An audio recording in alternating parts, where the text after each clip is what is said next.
Kyrie Irving leads the Brooklyn Nets over the Milwaukee Bucks in a surprising victory on Saturday night. Goran Dragic makes his debut for Brooklyn, and the Nets fan base can start to anticipate the return of Kevin Durant, all coming up right after the theme music.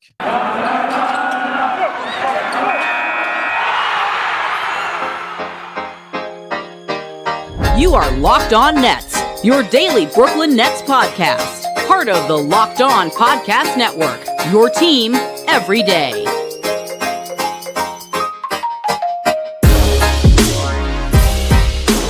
Brooklyn, yo. All right, welcome back to the Locked On Nets podcast on the Locked On Podcast Network. It's your team, the Brooklyn Nets, every single day. I am Adam Armbrecht, covering not only your Brooklyn Nets, but also the New York Football Giants over on the One Giant podcast. Thank you for making us your first listen of the day. And of course, remind you that today's episode is going to be brought to you by Bet Online. Bet Online has you covered all season long with more props, odds, and lines than ever before. Bet Online, where the game starts. We're going to dive into, of course, the big performance on Saturday night from the Brooklyn Nets behind the lone superstar on the court, Kyrie Irving, the debut of one Goran Dragic, and what we can pull out of that game and see how he'll be utilized going forward. And then ultimately, the return timeline for Kevin Durant seems to be closer than further away. Some more drips and drabs around Ben Simmons. And then the mandate circumstance inside of New York City has been updated. And while it may be optimistic for Kyrie Irving's outlook getting back on the court in Brooklyn, it's not quite there just yet. But let's stay positive on the court first and foremost here, where, as I say, a 126-123 victory for the Brooklyn Nets on the road at the Milwaukee Bucks.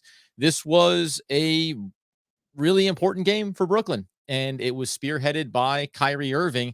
38 points on the night, had a couple of really big runs in this game, ultimately helping to close it out at the line. We'll talk some late game sequences, but I think really when you look at this game for Kyrie Irving, you see early on, he's kind of letting it come to him, letting his teammates be a part of that process. And we'll touch on some of the key figures in there.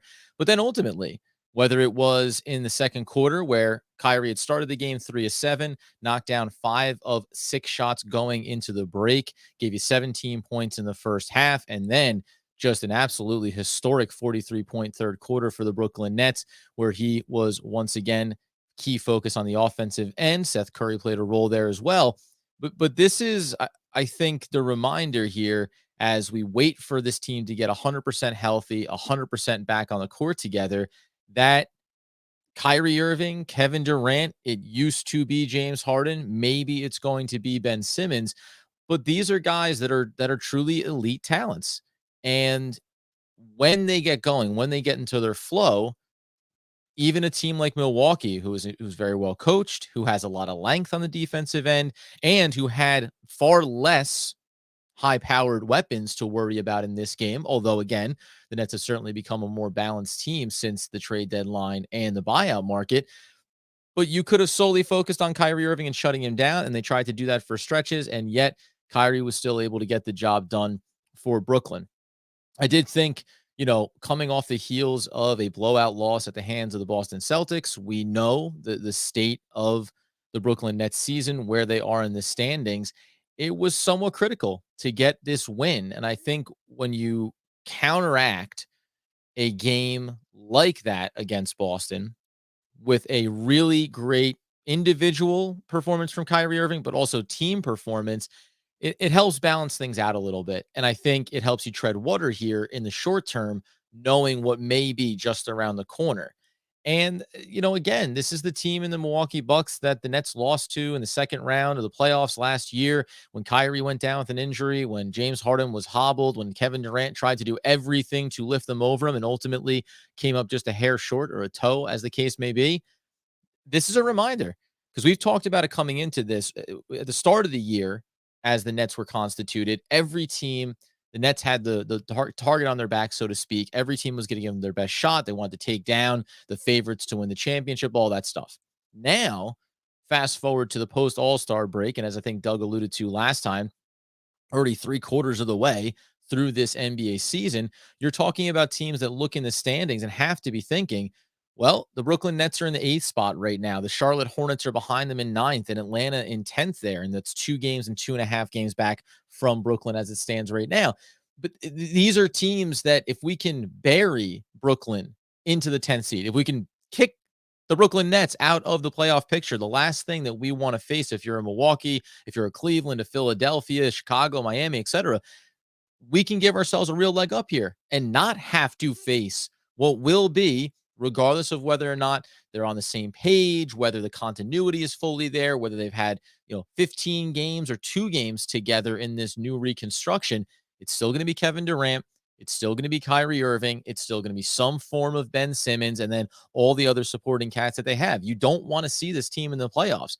And if you're one of the higher seeds, this is going to be one of those weird years where you're looking down at, Miami right now in the number 1 spot, looking down thinking, are we going to go into the playoffs as a number 1 seed and then find ourselves having to play the Brooklyn Nets? That's not even remotely in the spectrum of possibilities. If you're the Chicago Bulls, what if you end up having to face the Brooklyn Nets after you've really had just a phenomenal season, a 24-9 record at home, rewarding yourself with the opportunity to be one of the top seeded teams, and then you end up with a 7th seed Brooklyn Nets, right? So this is crucial for the Nets to tread water here. We had talked about this big stretch of games, and when you looked at the schedule, remember that the Brooklyn Nets were coming into this run here, as we know. We're going to get into some of the key pieces around this schedule coming up, but they came off the Boston game. They get this big win against Milwaukee, and then ultimately they're going to find themselves taking on the back-to-backs with Toronto, which, by the way, as it currently stands, Kyrie won't be available for either one of those because home mandate's still in place, and then can't cross into Canada at least at this point, as far as I know, without being vaccinated. So he won't be available. Then you get the Miami Heat back at home again before you close it out on the road with Boston, what we consider to be this really difficult stretch, sandwiched in between Charlotte Hornets, followed by the 76ers. But automatically, you buy yourself an extra game or 2 here by getting this win against the Milwaukee Bucks. Now, if you can split the home and home against Toronto, great. You'll take that because you just split 2 difficult games against Boston and Milwaukee. Turn right back around. Miami and Boston. Can you split those? And even if you lose both of them, like you'll play out the string here and then look to get a big win against Charlotte and keep them buried behind you. So this team seems to be post trade and then following the buyout market as well. They seem to be finding continuity behind their stars. And even though at this very moment, there's only 8 more games for Kyrie to participate in as far as the road games are concerned, there seems to be everyone starting to slot themselves back into the roles that they were designed for, and it certainly becomes a lot easier when you talk about a guy who knocks down 38 points. As I said, started 3 of 7 in this one, ultimately finishes the game. I want to make sure I get it right. 14 of 26, only 2 of 6 from beyond the arc, 8 of 9 at the line, knocked down key free throws down the stretch, gave you 5 rebounds, 5 assists to go along with his 2 steals, and then a big piece, only the 2 turnovers. In games like these, when you talk about not having your full complement of weapons and certainly having guys play what we would call a little bit more, out of position, elevating their roles, elevating their expectations, for a team to come in and end up finishing this one off with just 2 turnovers by your leader, obviously in Kyrie Irving, and only 9 turnovers for the game. That's critical. Eliminate the errors, force some by the opposition, which Milwaukee did, and you find yourselves out on the winning side of it. Came down the stretch here. We'll get into that in a second, obviously. But it was a great performance. It was peak Kyrie Irving. And again, we said this before. We've glowed about the Brooklyn Nets, about Kevin Durant, about Kyrie Irving when they're available and on the floor. This game was no different. It's just a reminder. We haven't been able to see a lot of them, but he is one of the elite talents. They recently did the all-time 75 list over the All-Star weekend, Kyrie not included in it. And I think games like these lend themselves into that area. You go, well, maybe someone should reconsider. So obviously an electric performance, but there's one thing around the national coverage of this game that I disagreed with, in spite of it being almost entirely positive for the Brooklyn Nets. Going to get into updating these timelines, some of the key performances in this game from the supporting cast and what that means going forward. And as we say, touch on the mandate update as well. But before we do, got to tell you about our friends over at Built Bar. That's because, as we say, we're closing out February now. New Year's is in the rear view. Does it even exist anymore? The line is so far behind you, it's a dot, right?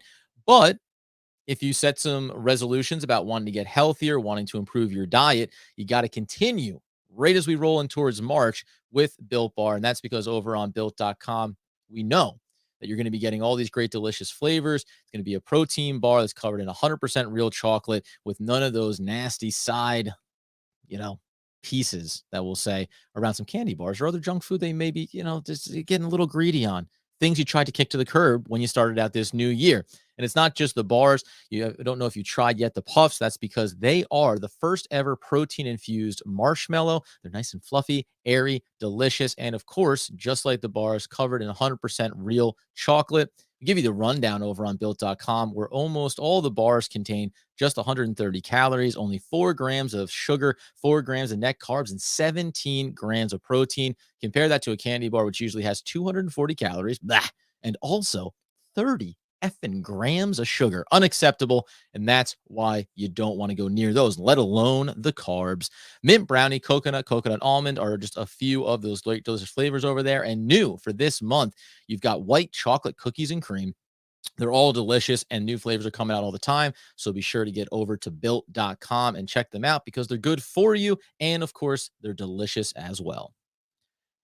All right. So beyond then Kyrie Irving's performance, and this is the narrative that I thought was interesting. It was really about the halftime break there, and it's a nationally televised game. So you have some of those big personalities like Mike Greenberg and I think Jalen Rose is on that broadcast as well, and even Michael Wilbon, who I'm a big fan of. But at the break, they labeled it as Kyrie Irving keeping the Brooklyn Nets in this game. And while I understand what they're saying, ultimately the overall narrative coming out of this should be not just the 38 points from him, but when you look up and you've scored 126 points in a game, it has to be more than just the one star. And early in this one, as I highlighted, Kyrie was just 3 of 7 from the field. And I thought that he did a really nice job of kind of letting the team dictate what was going to happen here. They trailed at the break, but even coming out of the first quarter, I thought they played it a lot tighter than we first anticipated. When you go out with a starting lineup that includes you have obviously Andre Drummond in there now. You also had James Johnson in there. And then you have that backcourt of Kyrie Irving and Seth Curry, Bruce Brown thrown into the mix as well. We've criticized, and I think fans have criticized Steve Nash at times for the rotations, the starting lineup. I liked this one because it offered you a level of physicality out of the gate. Was it the most offensively equipped lineup? No. But I do think, even though we know coming out of the deadline that the Nets are going to be a more heavily offensive driven team that's going to try to get out and run away from you and put up enough points in this one to give you that kind of sample size. But I think it was important on Giannis, on Middleton, to have a little bit of physicality in there. And that's obviously what Drummond brings for you. For all the clunkiness sometimes from James Johnson, we know that he can do that as well. And I think that it was a smart decision to go that route combined with the other players that you put out there, because in the background, you have Patty Mills, who I think at some point here, he only plays 16 minutes off the bench, a quiet shooting night, 0 of 3. You got to find a way to probably give him a full game's rest here because he clearly needs it. So you go with Bruce Brown. And guess what? We said this before. We're going to probably start to lean into singing his praises here over the remaining games of the season, because not only does he come out and give you some of the standard things we've been used to going back to last year from him, but he also gives you 5 of 10 from the field and 3 of 5 from beyond the arc. I'm never going to sit here, on February 26th and say Bruce Brown is now a perimeter threat, but there just seems to be a better flow to the offense for his game, where he seems to be able to be more in rhythm with what he's doing. We're seeing the passing, I think, has ramped up a little bit. Andre Drummond with 5 assists in this game as well certainly gave you a sample size that tells you he's a big man that can pass out of the low post. And then really in a lot of these ones, he was out sometimes working off the screen, drifting to the wing inside the arc, but then firing some cross-court passes. And we've seen that early on here in his time with the Brooklyn Nets. You combine that with Seth Curry giving you the exact performance that you need him to do in the starting lineup. Almost went for a fourth 20-point game since joining the Brooklyn Nets. 19 points, 6 of 11, 4 of 8 from beyond the arc, got to the line, 3 of 4, knocked those down as well. Like, this is what I think the Brooklyn Nets want to lean into. And while when you look at this game just from starting lineup and rotations, we know we're not going to be sitting here 2 weeks from now, well, fingers crossed, 2-3 weeks from now and saying, well, obviously James Johnson's going to be in the starting rotation for you and playing 35 minutes. No, He's not. But this is a healthy Milwaukee Bucks team with Giannis and Middleton and Holiday and Porter, for crying out loud, going off, which I want to touch on in a minute.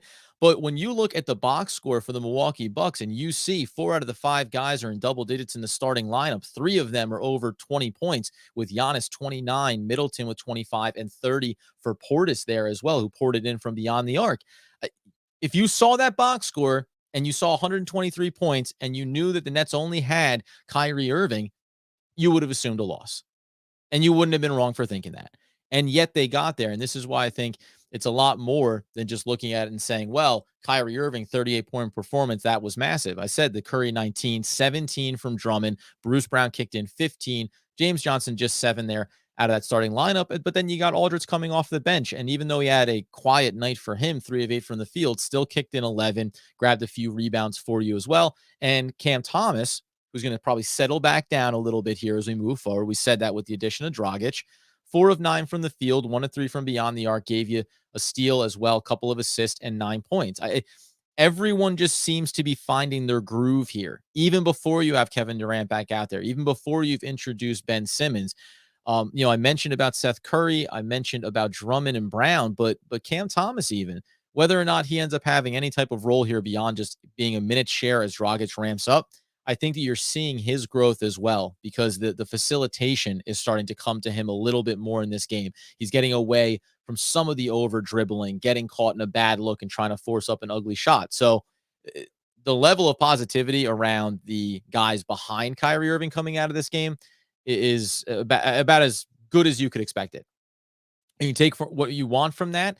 And I think that Brown, as we were doing the reverse hierarchy of where the rotations are going to look, if Brown keeps playing like this, then obviously you have something here that you can lean into for the defensive piece first, for the punching above his weight class, depending on what role you put him in. And then if he starts to show any level of consistency from the outside, you add him into this plethora of players you have now with Curry, with Dragic added in there, Mills, if he can get himself comfortable. If Bruce Brown does anything for you, if he hits 1 out of 3 every night from beyond the arc, that would be a godsend, let alone the 3 of 5 that he gave for you in this one. So I thought that there was a lot more to take away from this. And the one thing was just to go through some of these late game sequences, because I didn't want to lose the thread here.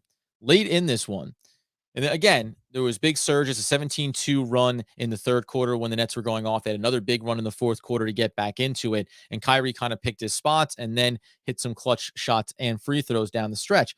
But at the back end of this game here, we were sitting there at 103 to 110. Nets are trailing by 7 as we come down to underneath the 6-minute mark here. And Kyrie hadn't actually done any scoring in the fourth quarter yet to this point. And it's at that spot that Giannis goes to the free throw line for Milwaukee and misses both of his free throws. You come down the other way, Kyrie Irving gets the baseline jumper to go. Possession goes back the other way on a quick bucket, and then another jumper. It was in the lane, and then the jumper got it to 112-108. Nets came down and scored again. It's 110 to 112 when key sequence occurs. You get Wesley Matthews, who looks like he's knocked down a clutch 3-pointer to give Milwaukee a 5-point lead. Instead, narrowly down to the half-second, millisecond, whatever you want to slice it as, ends up being called on the shot clock violation. And even though it was good ball movement by Milwaukee and they got themselves to a quality look, in the closing sequences in this game, the Nets did a nice job on their rotations, trying to cover, trying to force the extra pass for the Bucks. And again, while it may have only been fractions away from being a death nail on this game, it wasn't, because it was great hustle plays and great communication defensively in that sequence. You come back down the other way where Wesley Matthews, just getting hit with a shot clock violation, turns around. He gets caught by the Seth Curry high screen for Kyrie Irving, comes around right wing, dagger triple, 113-112, and it starts to go back from there after the mid-range for Middleton, where Milwaukee got back out in front. Holiday followed it up on the following offensive possession, getting fouled, going to the line, and missing 2 again. So those points combined with what Giannis missed there, that's 4 massive points in the shot clock violation. We're talking about having a 7-point swing there that doesn't go up on the board from Milwaukee. Free points, and then maybe a little bit of a timing one there, but Curry then came up with a couple of ones there. You get back and forth here, 118. And actually, it was Brown who got them to 118, 116 with the key triple from the corner off the Seth Curry feed.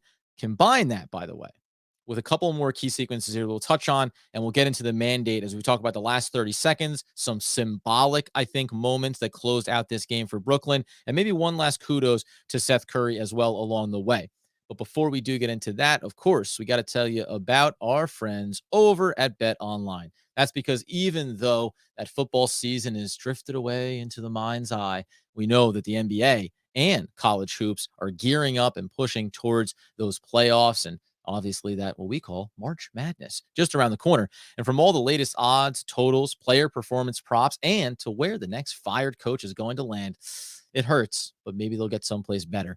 You got to get over to betonline.net because it's the number one spot for all your sports betting needs. BetOnline remains the best spot for not only your sports scores, but also podcast and news for this entire season. And it's not just basketball at betonline.net, friends. It's also your source for hockey, bowling, boxing, UFC, maybe bowling, and all those odds right down to the Olympic coverage that just wrapped as well a couple of weeks ago. So they've got everything you could possibly need from a sports standpoint. You head over to the website or use that mobile device to learn more about all the trends in action. Bet online, where the game starts. And where we'll start to close this thing out here before we get into the conversation just around updating the mandate and the circumstances and Kevin Durant, the last 30 seconds of this game involved Andre Drummond rejecting Giannis at the rim, side out. Great job with the rotation. James Johnson sags into the lane and then impressively, in James Johnson fashion, manages to range back out and get his finger on a Bobby Portis triple from the outside, breaking that one up as well. And of course, it really went down the wire there, then exchanging some free throws back and forth, some looks. LMA knocked down two key free throws at the line to give him 126, 123, and then a full three-quarters court pass. Got Giannis with a look. Bruce Brown defending, back off iron. Nets get the win. Those feel symbolic because the Brooklyn Nets have struggled with physicality and with size and being able to present some difficulties for a team like the Bucks, difficulty for a player like Giannis. Is Drummond going to be your Giannis stopper? No, nobody's a Giannis stopper, but it does look a degree different when you have some more physical presence in there than, say, a Nicholas Claxton, right? Or in this game, as they did highlight on the broadcast, where you have LaMarcus Aldridge, who's gonna have an impossible task trying to defend, Giannis at this stage of his career. He doesn't have the quickness, he doesn't have the agility necessarily, and you're going to get beat up on that. But now you have a couple of the bodies you can throw out there. Wherever James Johnson lands in the hierarchy, you have to certainly feel good about that. The other quick note before we get to the mandate too was just that one Curry, who again, you look at the box score and you say a nice little night for him. I said 19 points, didn't quite get to the 20 mark, but remember he got fouled there on the 3-point attempt, went for a 4-point play. He got to the free throw line there in the fourth quarter as well. Seth Curry is providing you a level of reliability now as a shot creator and a scorer for himself in his own right. And that creates a new dynamic here where in games past, prior to the deadline, you knew that without Kevin Durant out there, without Kyrie Irving, it was going to get a little bit clunky offensively. It was going to start to really bog down, and you were going to continue to ask things of a player like Patty Mills that are really out of character for him. Instead, now you have these guys that can take the ball in their hands and look to create their own shot. Curry did an absolutely wonderful job. So far, you could not have asked for anything more out of him to this point. We did also see Dragic make his debut, 14 minutes, 2 of 5 from the field, 1 of 2 from beyond the arc, gave you 2 assists, 3 rebounds, and 6 points over the course of it. They said they were going to ease him in, but immediately what you like about it is he's on ball, he's dictating offensive tempo, he's facilitating, and his first bucket happened to be a triple from the left wing. So again, more firepower from the outside. There was a weird kind of moment here where Javon Carter was defending Dragic out there, pressing him at full court. Bembry got into this game as well. But I'll give you the footnote here, and I understand it. Not everyone was talking about how you shouldn't have gotten rid of Bembry or you shouldn't have gotten rid of Javon Carter. Bembry certainly caused a little bit more of an uproar with the fan base. But look at this game, right? When you look at this game and you take a look at the box score for Milwaukee, and you see that Bembry played 11 minutes, didn't get onto the scoreboard, and Carter played 9 minutes, went 0 of 1 from the field, picked up 3 personal fouls, 4 for Bembry. Like, I'm not dismissing them. And I know people don't care so much about Carter at this point, but again, on the Bembry piece, I'm not dismissing it. But look over what it ended up being, whether you think it was all done perfectly and the mechanics were nice and you could have made other trades. Again, Seth Curry, Drummond, Dragic.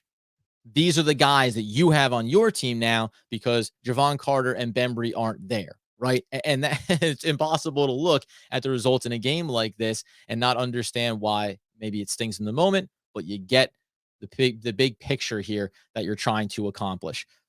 Like what I saw from Dragic, we'll get into more of him as it moves along and he continues to ramp up and see how it impacts the roster.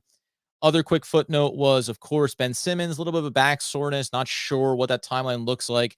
Doug said on the last episode, maybe trying to avoid that Philly game, and I could get that piece of it. So the 13th against the Knicks might be a nice landing spot for him to make his debut. And then Kevin Durant.